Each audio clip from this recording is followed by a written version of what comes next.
Hi there, and welcome on the journey to transform culture. I'm Steve, and I'll be your guide. Well, folks, I hope you're having a fantastic day and an even better week. Folks, let's just jump straight in. Today's topic is healing. I know, healing, right? Also, not a small thing for one word. Yeah, you can imagine the acres and miles and yards and so forth that this topic could cover. We'll try to compress it best as possible, but to be honest with you, healing could be a lecture that went on for 2 or 3 days, right? But today, let's talk a little bit about healing. We'll start organizationally, as we often do, and work our way throughout culture and touch on some areas. But when you think of healing, healing comes after and would be the result of first identifying a wound, right? You can't heal something you don't know there's a wound. So that means you have to have an awareness. So if I was to, scrape up my arm, I get feedback. I know there's a wound there because it's painful, right? In organizations, it might show up as an indicator in our performance, right? There's a certain wound there that needs to be healed. It could be relationally, professionally, or otherwise. Folks are upset with one another. There is a wound there, and we're getting feedback, and that can come through the form of performance, quality, people being upset, feedback, all of the things, right? But communication is vital. If people don't communicate where there's wounding, right? So let's say leaders don't communicate where our performance has dropped off and our quality is suffering. Well, the rest of the team's just going to keep motoring on as they have been, not understanding that there is a wound there. Likewise, if members of the team are wounded because we're not addressing their concerns and listening to their ideas and trying to work to implement things that are intelligent that they come up with to improve how things are done and so on. Not to mention how individuals on the team are being treated, right? So if we cut off that awareness, that sensory awareness, our ability to allow that communication, right? If I had no feeling in my arm and I hurt it, well, naturally, I'm not going to know that. And that's essentially what people do. They cut off the communication, right? Oftentimes. Why? Because they think something is not going to be done about the wound to then heal it, right? We can do this to ourselves. We can ignore when we've been wounded, when we've been betrayed, and all these things, right? All the negative things that happen on a usual basis in life, right? We can ignore that.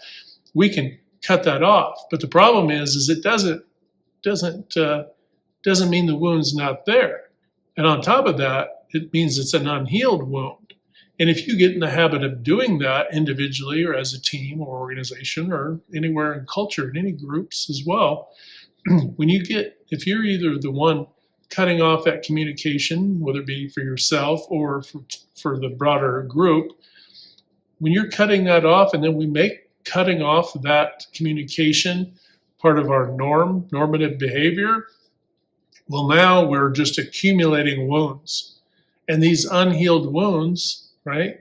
These unhealed wounds accumulate, and then there's another dynamic where accumulated wounds now, somebody steps out and says, we've got wounds we need to heal.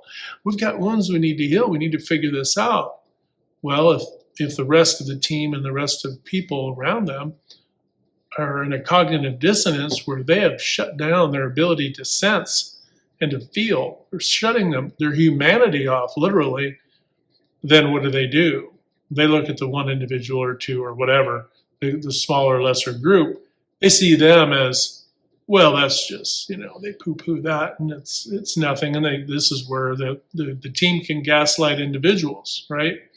This is why groupthink is dangerous, because groupthink is essentially that. You're numbing yourself to the information, the data, the reality of wounds or results, right? And when you do that, you're unlikely to heal those wounds, which means they fester, and then they can become more infected, and then organizations suffer, teams suffer, culture suffers, your civic groups, right? Religious organizations, all of these things suffer. Why? Because we're not acknowledging that there's wounding. Now, that isn't to say by acknowledging there's a wound that we're now ineffective or taking on some feigned victimhood. We're not. We're saying we have a wound, we need to fix it. Because when we fix this wound, we're going to be better for it.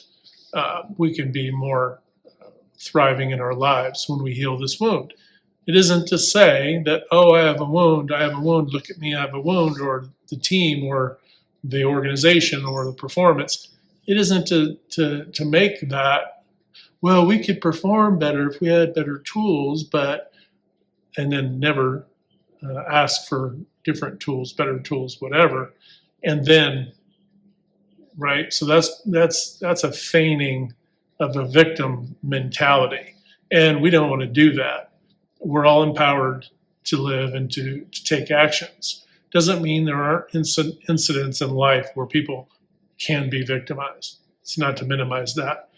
But in general, if you're cutting off an awareness to others or even to yourself of that sensory perception of a wound, then you're doing more harm because you're allowing that to, become infected, as I said earlier. So, all right, so this is kind of the dynamic. Well, now once we've identified that we have a wound, that there's a problem, right, or a constraint, right? You can look at a constraint also as a wound, an unhealed wound, whether it be your own or others, or the broader group. Once we identify that, now we can go to work healing it. We can improve upon something. We can build communication. We can listen, right? Engage with our teams better. We can listen to the information that the leaders are also providing to allow us to grow and become better and be more informed, and to allow ourselves to be mentored and coached. That's a form of healing. If you're coachable, that means I'm open to healing. If you are open to mentors giving you information, then you're open to healing. If you're a person that seeks out knowledge and to become wiser, that is a form of healing. Growth is a form of healing, right? Not only is it growth, but it is also healing, because you can't grow if you're unhealed. And people will live their entire lives in a state, in a non-growth trajectory, because they're unhealed. Okay, so it's important to understand that. Now, there's time. It takes time at times to heal some of these things, whether it could be personal wounding, right? Losses in our lives, all kinds of actual wounds, right? If you get hurt, take time to heal. But that doesn't mean that we ignore it just because it's going to take time.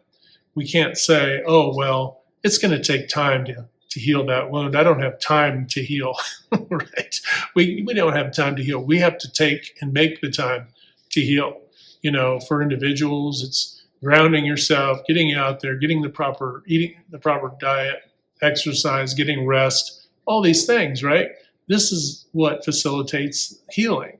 If there's fragmented relationships, whether they be friends, personal relationships, family relationships, we have to be open to recognizing that there have been wounds. We can't play the game of a facade. Hey, we look good, we're perfect, right? No one is. So we need to stop playing these games, right? People just need to stop that and say, look, the reality is this, and this is why it is that way. And all the time, typically where wounds do occur in relationships, they occur because somebody else wounded somebody. It's just a passing along of the wounds, right? From generation to generation. And the people wonder why the whole term generational curse exists. because you're passing on wounds. And sometimes those wounds are subtle, they're not overt. Sometimes it's not listening, it's allowing tradition to overrun humanity, right? So sometimes we have to take a break from tradition to address some things. We can't be playing a part, playing a role. We need to be real, genuine. We can't be, we're not puppets. We're not here to put on this fake, kind of facade. We're, oh, I've got it all put together and I'm great.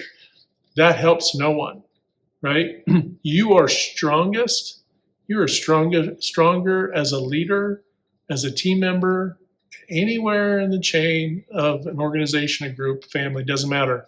You are strongest when you are most vulnerable to your own humanity. Because when you recognize that, you can recognize that in others. And if you recognize it in others, you're going to have some empathy toward that. And then as a group, as a team, you can now grow together. That's where healing takes place. But not acknowledging it and kind of playing the whole, wearing blinders where if I don't see it, then it doesn't exist. You're just fooling yourself. You're gaslighting yourself into believing something that isn't true. It's cognitive dissonance, right? So hopefully you understand some of that. Healing has to begin also with us acknowledging. Part of healing also is forgiveness. Forgiveness is like saying, okay, I acknowledge that, there's a wound. You bumped me, I fell down, and I scraped up my arm, right? If the person doesn't acknowledge that they bumped you, why would I even be motivated to forgive that? There has to be an acknowledgement. There has to be oh, I'm sorry, I didn't mean to bump you, right? And hopefully they didn't push you, right? But I didn't mean to bump you. And that way a person could go, they're in the moment of pain and all that stuff because they've scraped their arm. And then they can go, no, I know you didn't mean to. It's fine. Don't worry about it. Just a weird deal. And you can move on from that, right? That's a forgiveness, right? But that can't happen if the person bumps you, you go skidding across the sidewalk and get all banged up there, and then they say nothing. They do nothing. There is no acknowledgement, right? And this is the problem: is that people now you can, they do that. They feel bad, but they don't necessarily say it. Some people just communicate poorly. They don't know. They're not in touch with their humanity and their feelings, their emotions as a human. They're not grounded in, and they're afraid of feeling. And so to capitulate, and then there are those who just don't care, right? Why would you forgive somebody who doesn't care? Really? If somebody is so self-centered that they would bump you and knock you across the concrete and get you all scraped up, why would you just randomly forgive them? Now, you can forgive them in this sense, kind of quietly within yourself later on. Understand they did that because somebody else did that to them. Don't be that person that happens to you and then you become that next person that's, it's the negative domino, the red domino, right, of pain, as I talked about in another video. Don't become that person. Don't, it's not okay if you got bumped and you're scraped up a few times by a couple people. It's not okay to go around bumping people now. It's not licensed to go around hurting people, wounding people, right? Because then we become a culture of, aggressors, basically, right? Perpetrators, manipulators, thieves, all of these things they originated from a place. You have to break that chain. Part of healing is recognizing what's going on and break the chain. We can't always take it personally, but we're going to, right? I say that, but that's the challenge, right? It's always going to be our challenge because we're human beings. I initially get bumped. I scrape across the deal. I'm going to be, right? I'm going to be, upset by that. But in the end, I have to separate myself from feeling personally affronted by it because that behavior came from maybe how they were raised, how they were conditioned, and or they're a toxic person. Either way, I know that they're a toxic person. I know that they're wounded. See where I'm going with that? It was never about you. You just happened to be the person that was next to them when they decided to lash out. So if it wasn't you, it'd be somebody else. And that does come back. Now, in a professional organization, we can't be running around, flipping everybody's world upside down. And that has to be dealt with in a just manner. And so does it everywhere else. But understand at its core, right, that healing doesn't require somebody to own it. The owning it is for them, not for you. You already know they're broken. You already know they're suffering. You already know there's a healing that person needs to go through. It's not going to be made better if I turn around and lash out and take vengeance, right? Vengeance is not ours to take. So if you understand that, you understand that the lesson is not, you got to break that chain. And this is part of the reason why protecting love is so important in my book, The Journey to Transform Culture, What Leaders and Teams Need to Know. I talk about protecting love. This is why we're here. This is our purpose. Our purpose is to protect love. In our motive to protect love, it's not enough to just love. I'm just going to tell you straight up. It's not enough to love. I can love a garden and flowers and all that. But if my love isn't to such extent that I would protect those flowers and that garden from predators and all these other things that could, get in there and mess it up. If I'm not willing to protect love, and protecting love isn't always an aggressive scenario. Protecting love is also defending the weak. It is helping people out. It is being a hand, lifting a hand, giving folks a hand and lifting them up, right? Encouraging them, all the things we want to do on a daily basis. That is also protecting love. But we have to understand it's not enough just to sit back in a chair and go, "Oh, I love you," and then that's all there is. No, you have to protect love. So that way, those who are in these healing capacities, and they're going through healing or suffering from a trauma that happened in their life, how do we protect love? Sometimes, helping them maintain their boundaries so that they aren't hurt further, right? Or hurt themselves, right? That sort of thing. So, and that can come in so many forms. So understand protecting love is important, but protecting love provides an environment where healing can happen more easily. And that can build your teams, that can, bring better cohesion with your teams, allow greater engagement with your teams, greater engagement in the groups you're involved with, your families, your personal relationships, all of these things, right? Anywhere we come together.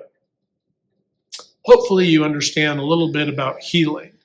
A little different take on it, right? But remember, you can be a healing force. And protecting love is a good first step in understanding that is the mode of healing, folks. All right, folks, that's all for today. Remember, hit that good green domino 3 to 5 times a day to uplift, motivate, inspire, and just encourage folks. And when you do that, not only are we helping to help heal, all of culture, but we're also healing ourselves in the process. And that's important, and we shouldn't take that for granted. All right, folks, have a fantastic day. Hit like, share, and subscribe. Until next time, we'll talk to you later.